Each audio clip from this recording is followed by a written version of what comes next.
Hello everyone. Today we are going to study a topic that is string in Python. ये topic आपका class 11th में भी है और क्लास 12th में भी है, क्योंकि जो क्लास 11th का पाइथन का पार्ट है वो as it is class 12th में भी के सिलेबस में भी इंक्लूडेड है। तो लेट्स स्टार्टेड। तो सबसे पहले हमको पता होना चाहिए कि हमारी एक स्ट्रिंग होती क्या है। तो string is a sequence of characters. अब कैरेक्टर्स क्या है? W एक कैरेक्टर हुआ, E एक कैरेक्टर है, L एक कैरेक्टर है, C एक कैरेक्टर है।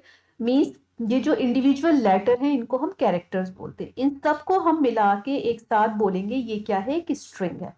अब पाइथन में हम एक स्ट्रिंग को किस तरीके से आइडेंटिफाई करते हैं? तो पाइथन में जो हमारी स्ट्रिंग है वो आइडेंटिफाई होती है कि कोई भी वर्ड जो कि सिंगल कोट के अंदर हो या डबल कोट्स के अंदर लिखा जाए या ट्रिपल कोट्स के अंदर लिखा जाए तो उसको हम बोलते हैं कि वो हमारी स्ट्रिंग है।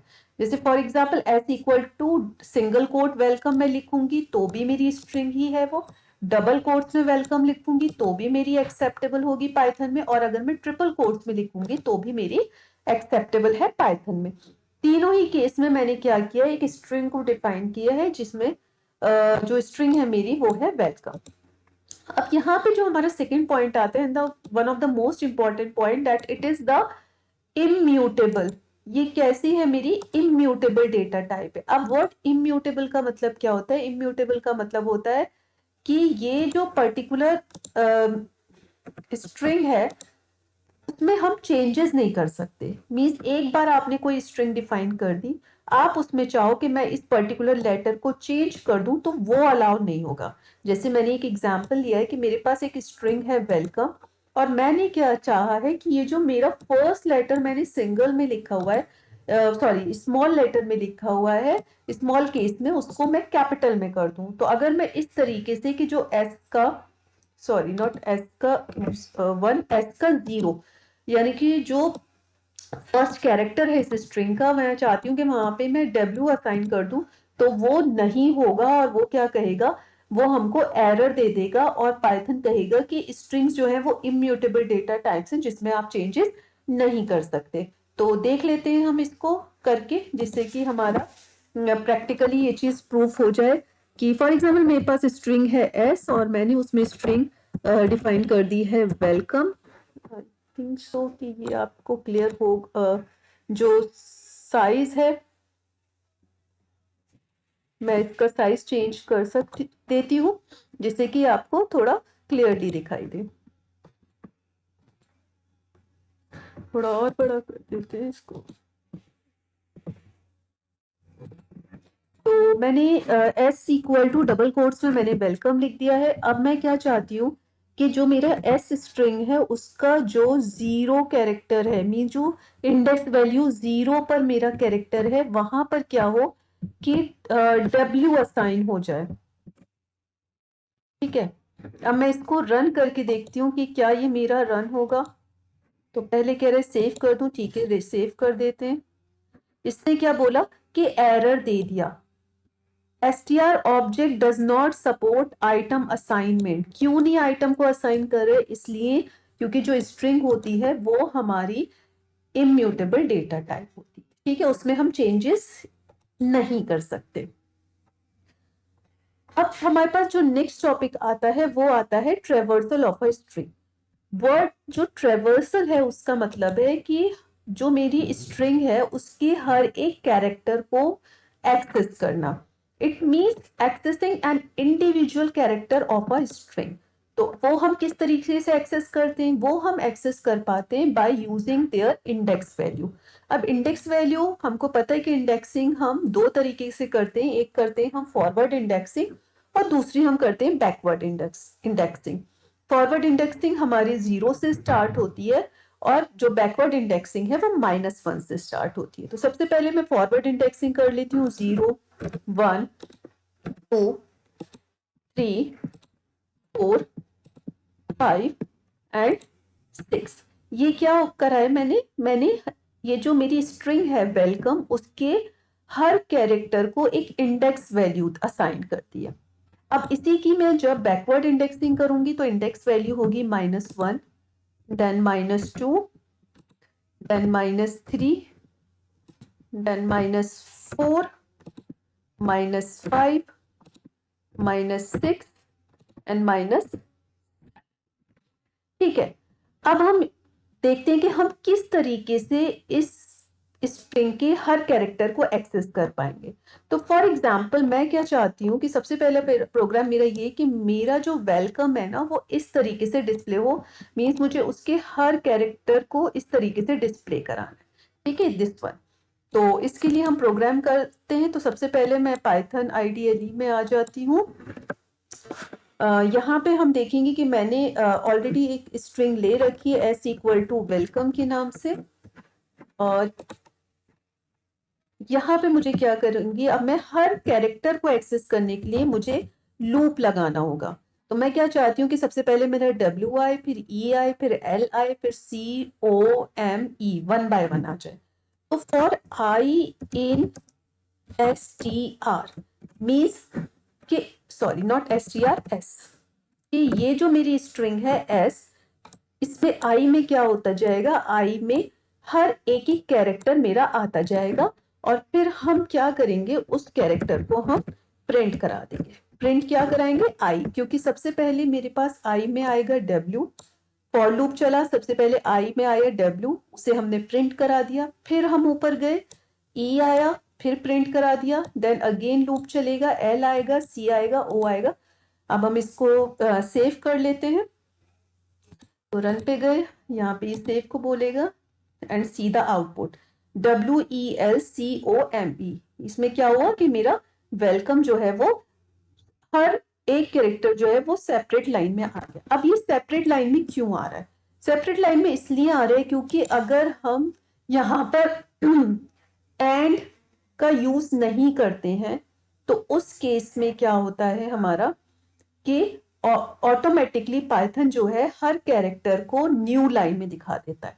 ठीक है, अब मैं क्या चाहती हूँ कि मेरे एंड में जो है वो न्यू लाइन में नहीं आए, बल्कि मेरा हर कैरेक्टर जो है वो एक स्पेस के बाद आए। तो मैं एक स्पेस दे देती हूँ यहाँ पर, और मैं फिर इसको रन करके देखती हूँ। ठीक, तो अब क्या हुआ, ये जो ऐसे आ रहा था क्योंकि बाय डिफॉल्ट एंड ने जो है वो न्यू लाइन कैरेक्टर लिया, न्यू लाइन में उसने डिस्प्ले कराया। और मुझे चाहिए कि मैं स्पेस दे के कराऊं, तो मैं इस तरीके से करा सकती हूँ।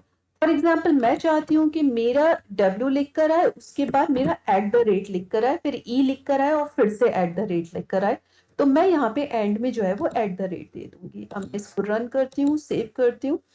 सी, तो मेरा एक ही प्रोग्राम था और उसको मैंने 3 तरीके से डिस्प्ले करा दिया। एक में वो न्यू लाइन में जब हमने एंड में कुछ नहीं लिया तो उसने ऑटोमेटिकली न्यू लाइन ले ली। जब हमने एंड में स्पेस ली तो उसने हर कैरेक्टर के बाद स्पेस ले ली। जब मैंने एंड में जो है @ लिया तो उसने हर कैरेक्टर के बाद @ ले लिया। ठीक है, तो यही हमने यहाँ पर किया है कि हमने ये वाला प्रोग्राम किया है और हमने ये वाला प्रोग्राम किया है। ठीक, अब आती है बात कि एक तो तरीका ये हो गया, क्या कोई और तरीका है कि जिससे कि मैं अपने इस स्ट्रिंग को ट्रैवर्स कर सकती हूँ? तो yes, there is one more method. One more method क्या है कि मैं अब लूप जो लगाऊंगी, मैं लगाऊंगी फॉर आई इन रेंज। और आई इन रेंज, अब रेंज कहाँ से चलती है कि मुझे फर्स्ट लेटर से चाहिए कि मैं 0 से स्टार्ट करूं और मेरी रेंज कहाँ तक जाए कि जो मेरी लेंथ है मेरी स्ट्रिंग S की वहां तक जाए। अब यहाँ पे देखो एक चीज है कि लेंथ जो है, अब लेंथ फंक्शन करेगा क्या, वो इसकी लेंथ पता करेगा। अब जब वो उसकी लेंथ पता करेगा तो यहाँ पे जो लेंथ होगी इस स्ट्रिंग की वो कितनी होगी, 1 2 3 4 5 6 7 होगी। इट मीन्स मेरा लूप चलेगा 0 से लेकर यहाँ पे वैल्यू 7 आएगी। लेकिन हम जानते हैं कि जब हम रेंज फंक्शन लगाते हैं तो उसमें हमारी वैल्यू 0 से स्टार्ट होगी कहाँ तक चलेगी, एक वैल्यू कम तक। इट मीन्स कि जो इंडेक्स वैल्यू 6 तक हमारी वो चलेगी जो कि हमको चाहिए। ठीक है, तो इसलिए अब हम इसको प्रिंट करके देखते हैं। लेकिन इसमें अब अगर मैं यहाँ पे आई प्रिंट करूंगी तो उस केस में वो क्या करेगा कि इनकी इंडेक्स वैल्यू को प्रिंट करा देगा। मैं आपको शो कर देती हूँ। सी, इस केस में ये क्या कर रहा है कि ये इसकी इंडेक्स वैल्यू को प्रिंट करा रहा है। क्यों करा रहा है इंडेक्स वैल्यू को प्रिंट? वो इंडेक्स वैल्यू को इसलिए प्रिंट करा रहा है क्योंकि मैंने यहाँ पर जो है वो आई की वैल्यू प्रिंट कराई है। अब आई में इस टाइम क्या आ रहा है, सबसे पहले 0 आएगा, फिर इंक्रीमेंट होगा, तो फिर आई में जो है इंडेक्स वैल्यू 1 आएगी, 2 आएगी, 3 आएगी, 4 आएगी, 5 आएगी और 6 आएगी। जबकि मुझे तो इन लेटर्स को प्रिंट कराना है, तो उस केस में हमको क्या लिखना पड़ता है कि जो मेरी स्ट्रिंग है उसका ith पोजीशन पर जो भी कैरेक्टर है वो प्रिंट हो जाए। इट मीन्स मुझे लिखना पड़ेगा एस ऑफ आई। ठीक है, अब हम इसको देखते हैं कि क्या होगा उस केस में। सी, अब क्या हुआ उस केस में कि उसने उन कैरेक्टर्स को जो है वो मेरे प्रिंट कर दिया। ठीक है, आप यहाँ पे कोई एंड वैल्यू देना चाहते हो तो आप दे दो, एंड इक्वल टू, आप चाहते हो कि स्पेस आए लेटर के बीच में तो आप यहाँ पे स्पेस दे दीजिए और आपका वेलकम जो है वो एक लाइन में प्रिंट हो जाएगा। ठीक है, तो अगर आपको इंडेक्स वैल्यू प्रिंट करानी है तो आप यहाँ पे आई को प्रिंट कराइए, और अगर आपको उस इंडेक्स पे जो कैरेक्टर है वो प्रिंट कराना है तो फिर आपको उस स्ट्रिंग के नाम के साथ उसकी इंडेक्स वैल्यू, मीन्स यहाँ पे मेरी स्ट्रिंग थी एस, तो मुझे एस ऑफ आई प्रिंट कराना था। ठीक है, उसके बाद अब हमने बेसिकली जो मैंने यहाँ प्रोग्राम लिखा है कि write the program to display the following output, ये वाला प्रोग्राम हमने कर लिया है, दिस वन। उसके बाद उसको रेंज फंक्शन से भी करके दिखा दिया, और यहाँ पर जो नेक्स्ट वाला आउटपुट था दिस वन, ये भी हमने कर लिया है।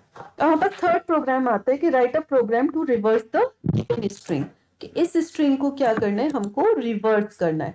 मीन जो मेरी स्ट्रिंग यहाँ पे लिखी हुई है WELCOME वेलकम, उसका मेरा जो आउटपुट है वो किस तरीके से आ जाए, वो मेरा आउटपुट कुछ इस तरीके से आ जाए कि पहले E आ जाए, देन M,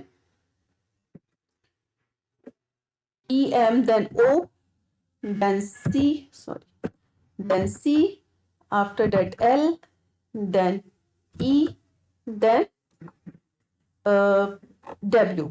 तो मैं कुछ इस तरीके से अपने स्ट्रिंग को शो करना चाहती हूँ, मीन्स जो मेरे पास गिवन स्ट्रिंग है उसको मैं रिवर्स कर देना चाहती हूँ। तो उसके लिए हम क्या करेंगे कि उसका प्रोग्राम लिख लेते हैं, पाइथन पे आ जाते हैं।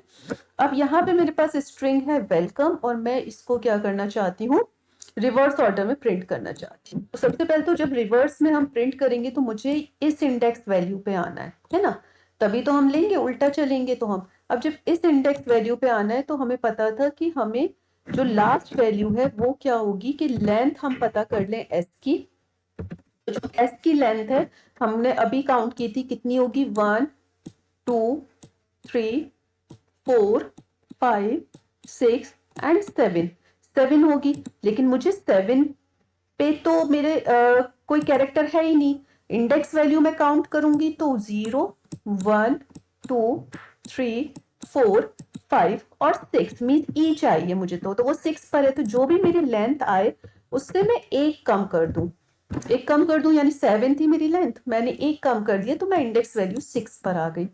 अब मुझे क्या करना है, कहां तक जाना है मुझे, ये इंडेक्स वैल्यू इसकी क्या है, 0, सॉरी, अगर मैं यहाँ पर इंडेक्स वैल्यू अब अगर 1 तक, क्यों जा रहे हैं -1 तक, क्योंकि W जो है वो 0 इंडेक्स पर है और मुझे उससे कम लूप चलाना है। ठीक है, तो इसलिए 0 तक अगर मैं लिखूंगी तो वो E तक चलेगा, मुझे W तक लाने के लिए एक वैल्यू उससे आगे जाना पड़ेगा, और उससे 0 से आगे जाऊंगी तो -1 आ जाएगा। ठीक है, और क्या करना है, इसको रिवर्स ऑर्डर में लेके जाना है, इसलिए कर दिया हमने -1।